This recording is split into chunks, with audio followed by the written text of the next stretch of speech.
Hello everyone, I hope you guys are doing well and trying to stay healthy. Thanks for clicking on the video. Today I'll be reviewing Stephen King's The Stand. I want to say I started to read the book back in November to early December before the COVID-19 started. I know it started before this, but where I live in the United States, it wasn't getting that much press at the time. So for better or for worse, I finished it right as the pandemic started, or where it was getting more press and action was starting to be taken against it in my country. So this video isn't a cash grab, if you will, on the crisis of what is happening. On another note though, I am still going to do my book review of the book since I've read the novel and thought it deserves to be discussed. I'm not going to lie, though I could see a lot of similarities between what is going on now and what takes place in the book. But I do feel that I have lived in the book for a while, so it's a little hard for me to separate fact from fiction. But I'll show you this quote from Stephen King himself. No, the coronavirus is not like The Stand. It's not anywhere near as serious. It's imminently survivable.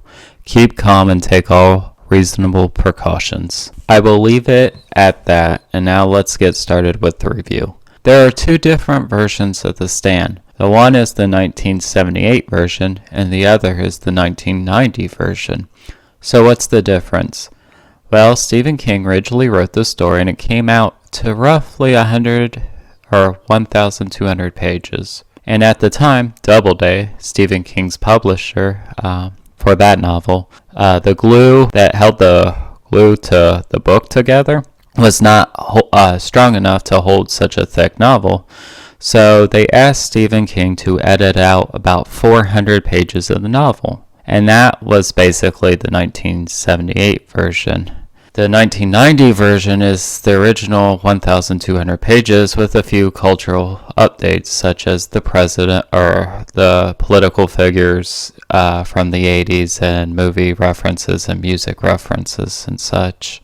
So basically the story starts, per se, at a U.S. Army biological warfare base with a strain of a flu escapes or is released by accident and wipes out about 99% of the world's population. This is where you start to meet most of the characters, such as Larry Underwood, basically a one-hit wonder whose life had kind of gotten off track by owing people money and basically just a lot more financial problems per se. And he was starting to basically restart a relationship with his mother. And then there's Franny Goldsmith, a college girl who just recently found out she's pregnant.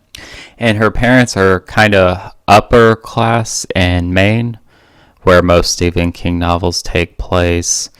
And her mother's very kind of prudish. Her father's a little more accepting of it, but she doesn't want to marry the guy who got her pregnant. So there's that a little bit of the conflict with that. Another character is Stuart Redman, who is a widowed factory man. Then there's Harold Emery Lauder, who basically, I'm going to oversimplify this a little bit. That way I won't give too much away. He's basically very bookish, but he's also a teenager. He's not very attractive. He's not well known in his family, or they know him, but he's just not very put on a pedestal like his older sister is.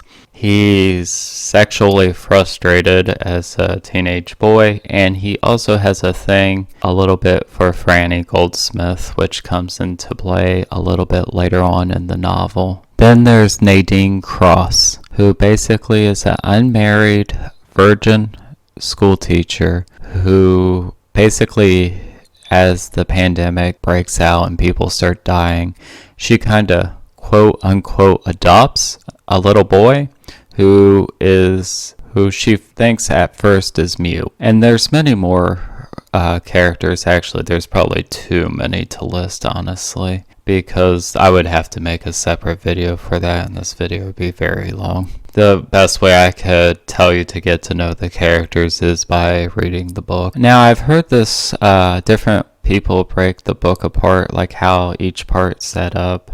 I feel like the best way to describe this book is that it's broken up into 4 different parts. The first one is the viral outbreak that kills 99% of the population, and basically just what the viral outbreak does, or the super flu. They also call it Captain Trips, is like the nickname for it in the novel, and basically how each character interacts, what happens with each character, because the characters, for the most part that I've listed, all have a special immunity to it. And this isn't so much a spoiler because you kind of get this offhand about that. And they just go through with how to deal with that crisis. The second part of the novel I would consider like basically rebuilding civilization. And there's 2 fractures.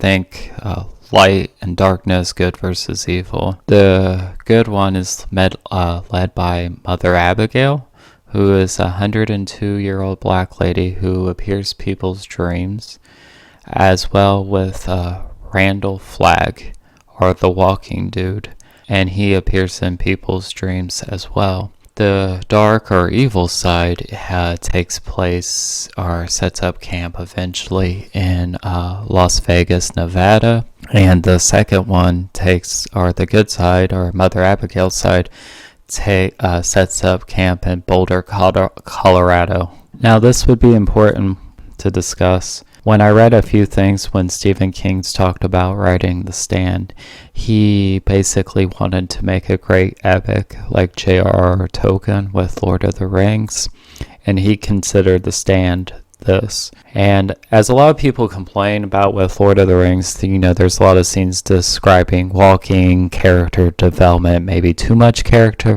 development depending on who you are as a reader. This is where there's a lot of character development between characters, and you get a lot more backstory why a society's building as compared to with when the flu first breaks out or Captain Trips. I thoroughly enjoyed this part because unlike most horror novels where it's like generic college girl gets killed or generic jock gets killed, you feel a lot more sympathy towards these people. You care more about their outcomes, which I feel like Stephen King really does well. But I can understand if you don't like longer novels, a lot of people probably DNF like as the flu's breaking out or after that, all that. But honestly, I would say the story really starts after the flu kind of settles down a little bit and society's starting to rebuild. I find that part a lot more interesting. The third part is basically what you would consider probably the ending, and that is basically the showdown between good versus evil, and basically Boulder, Colorado, or Mother Abigail's side decides to kind of spy on Randall Flagg, the Dark Man, the Walking Dude, the epitome of evil, and Las Vegas, Nevada.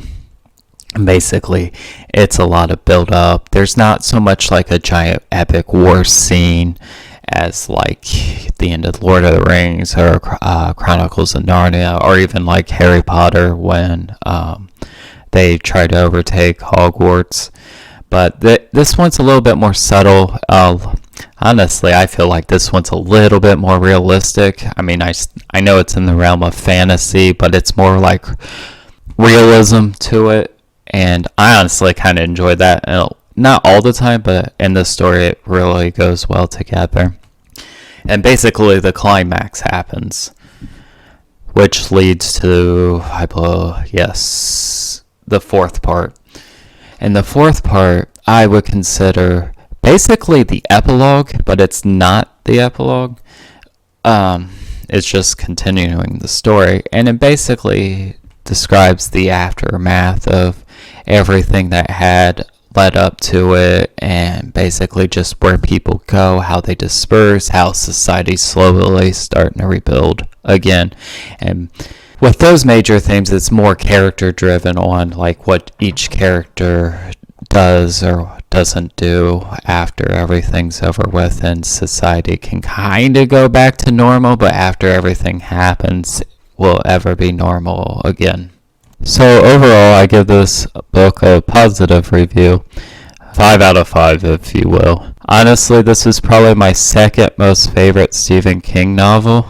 My first one is Bag of Bones, but I feel like because that was my first Stephen King novel, I have more sentimental value towards that novel and more sense of a nostalgia. So that kind of makes my review for the top 1-2 places biased, but isn't all reviews biased to a certain extent? In the end, what I gathered from this book is no matter what happens to humanity, you will always have a lot of good people with some bad in them and a lot of bad people with some good in them. It shows you life's not black and white per se, except we can view others such as that. And no matter the situation, things for better or worse won't change for the most part about how humanity conducts itself. Do I recommend this book for what's going on in 2020? Yes, if you can stomach it.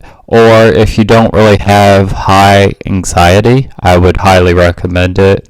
But if you do, I would stay clear until hopefully the pandemic or whatnot's over with. I will leave you with this quote from The Stand.